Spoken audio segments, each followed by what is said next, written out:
mwenyekiti wa chama taifa anazungukwa na genge ambalo la watu wasiokuwa na uwezo, nao wakimpelekea ushauri kama yaliyotokea kwenye uchaguzi, wanampelekea ushauri mfukuze fulani, na yeye anakubali.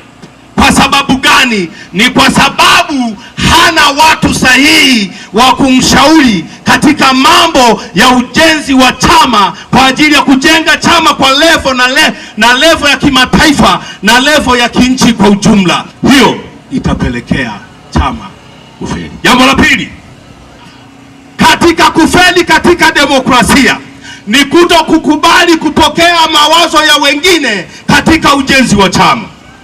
Kama hautapokea mawazo kutoka kwa wengine, na wewe nani atakuamini mawazo yako? Kwa maana yake wewe sasa utakuwa umetoka katika ubinadamu, umeingia katika uungu, na kitendo hicho kitakuwa sio kitendo sahihi.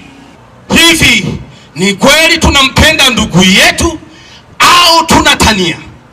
Alipokuwa wilayani ya Ikungi alizungumza ya kwamba kwa maneno mazuri na maneno magumu yenye ukakasi, ili ya kwamba tutakapokwenda kwenye no reforms, no election, maana yake tunamaanisha, maana yake kama itashindikana hizo reforms zikakosekana, maana yake tutatoka ikiwemo barabarani, na maana yake tutakwenda kukinukisha.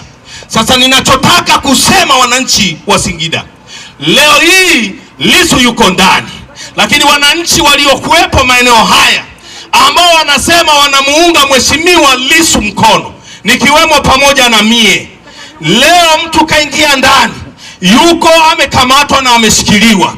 Tuko wapi kama hatudanganyani ya kwamba tunapiga people's power halafu tunaingia uvunguni? Ni kwa nini mpaka leo watu wameendelea kukaa wamesimama na wanaendelea na shughuli zao, halafu wanasema sisi tuko pamoja na mwenyekiti wa chama taifa?